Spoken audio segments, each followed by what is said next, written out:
I can't tell you how happy this basket makes me feel.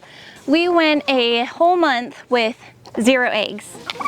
Hi, I'm Tessa and welcome to Little Lady Homestead. All right, so let's see how many eggs are in here today. Oh my gosh. Let's see how many we have. 2. And I still have my eggs in here from yesterday. I haven't washed them yet. 4, 6, 7, 8, 9, 10, 11, 12, 13, 14, 15. It looks like I have another Moran in there who's trying to lay another one. She's trying to perfect a nest there in the corner. So I'll let her be.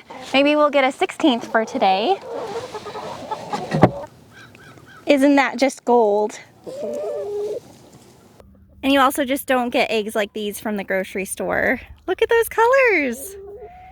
So I have that bright blue that is probably from my Americana. And I have a green one there that's either from an Easter egger or my green queen. Where is she? Oh, she's taking a dust bath in there. And then that dark brown one is from one of my Morans. And I have 4 Morans. And probably, let's see, this pinkish one might be from an Easter egger. And then I have a whitish one, which is from my White Rock. Where is she? There she is. So I get a wide range of colors ranging from dark brown to light brown to blue, green, and pink. We went a whole month with 0 eggs.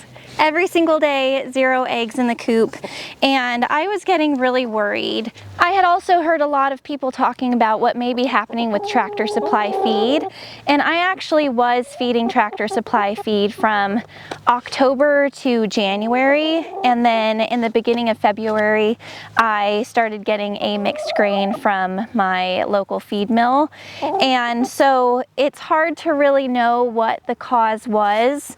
But I'm happy to say that whatever was going on has resolved. I have 27 laying hens, and today I got at least 15 eggs. So more than half of them are laying now, and that just makes me so happy. It makes me happy to come out here and collect from them, that we get a return on our investment for the feed that we provide for them. And it's really nice to have the farm fresh eggs. There really is such a difference between store-bought eggs. So I mentioned that there had been a change in their feed, and also a growing concern about people using Tractor Supply, the Producer's Pride, and I think even the Purina food that they sell at Tractor Supply. And like I said, I had been feeding that food from October to January. In October, I don't even know how many bags I bought. I bulk bought a bunch of bags because it was on sale, and goes in tight. And then I just continued feeding that, and I didn't see any problem right away. I think there was a decline in October, but that's when a lot of my birds started molting and it was getting colder. So to me it was to be expected. But then, like I said, in January I started getting 0 eggs. So I got 0 eggs in January. I had to buy eggs from the grocery store for the first time in probably a year. And I didn't know when it was going to restart. I was getting pretty worried.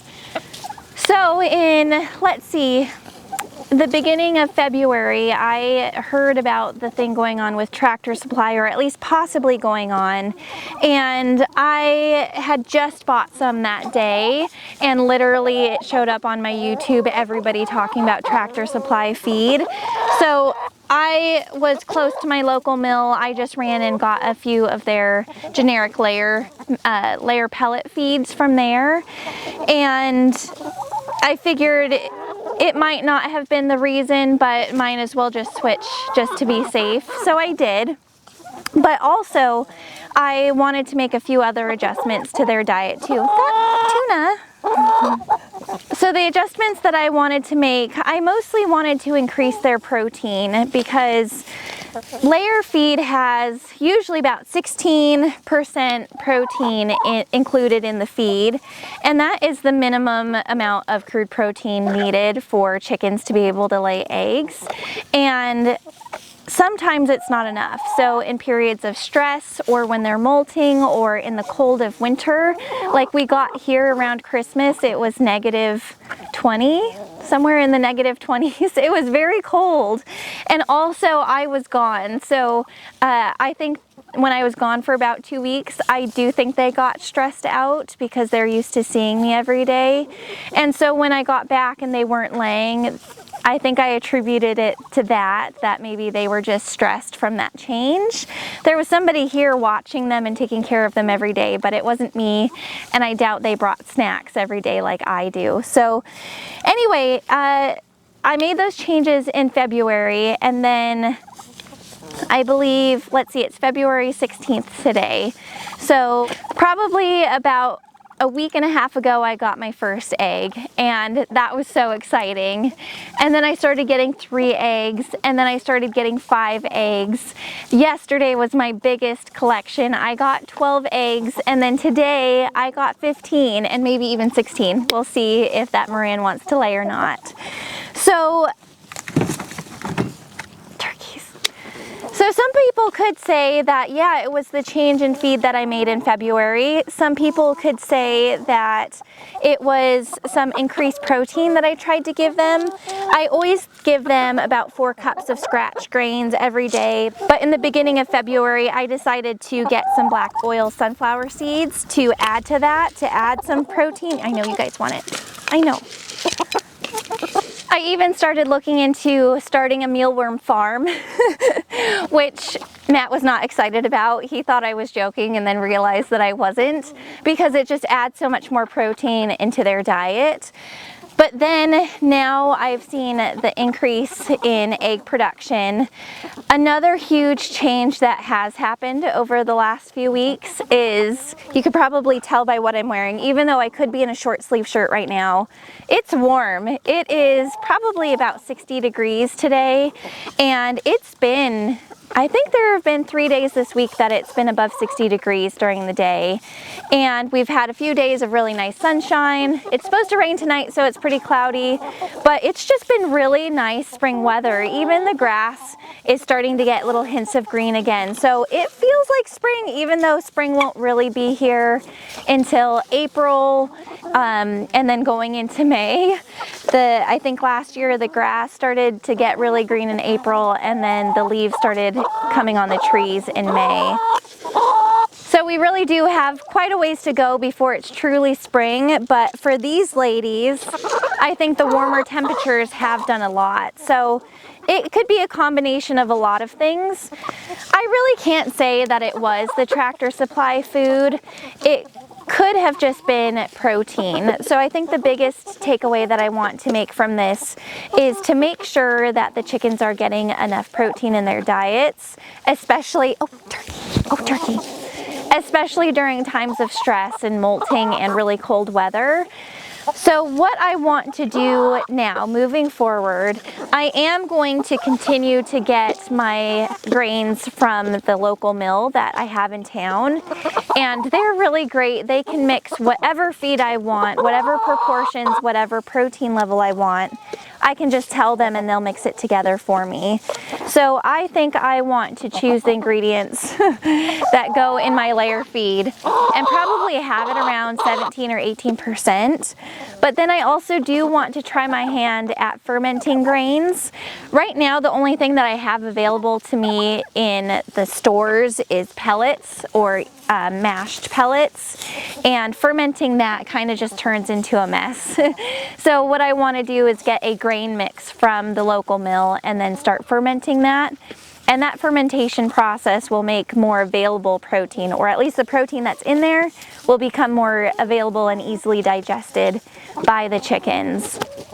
So hopefully that increase will help them year round. I know going into spring, their egg production is going to ramp up like crazy. I have 27 chickens, so I expect I could be getting up to 2 dozen per day. And so we're going to have eggs coming out of our ears, and I want to hatch some chicks from them this year. And so I want to make sure that they're getting all the nutrition that they need. So I am going to change their food year round to have slightly higher protein, and then try fermenting the feed to make sure that they're getting all of the available protein possible. And also I've heard that that decreases their feed consumption as well, so saving money would be great as well. But then definitely next October, since we usually have our first frost somewhere in the first or second week of October, I'm going to increase their protein even more during that time, because I know that's when they're going to start molting and we're going to run into some more cold weather. So I want to work a little bit more proactively next year, and hopefully that won't cause their egg production to dip as low to 0 as it did this year, because I didn't do anything to fix it this whole time. And then last but not least, I do give them these cracked oyster shells, and I want to make sure that they always have a constant supply of oyster shells for grit and for calcium. That gives them the best chance of laying as many eggs as possible. So until I get that new batch of chicken feed that I'm going to have formulated at the mill, I'm just giving more of these sunflower seeds, which they love. These chickens are such a great source of eggs for my family, and also entertainment and just joy for me, because I love chickens so much. So for anybody who's struggling with their flock's egg production, I hope that maybe my perspective might help a little bit, maybe give you a couple ideas, or at least assuage your fears a little bit over the feed. Maybe you can make some changes to increase their production, but definitely as we get closer to spring, I'm sure everything will resolve normally. Thank you so much for watching Little Lady Homestead, and I'll see you in my next video.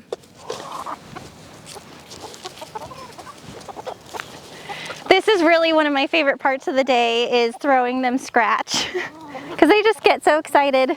And also it is pretty funny to throw it in one direction and they all go there, and then you throw it in another direction and then they all go there again. Go and get it. And then I can throw it this way and they'll go that way. I try to spread it around the yard though, so it takes them a little while to get everything.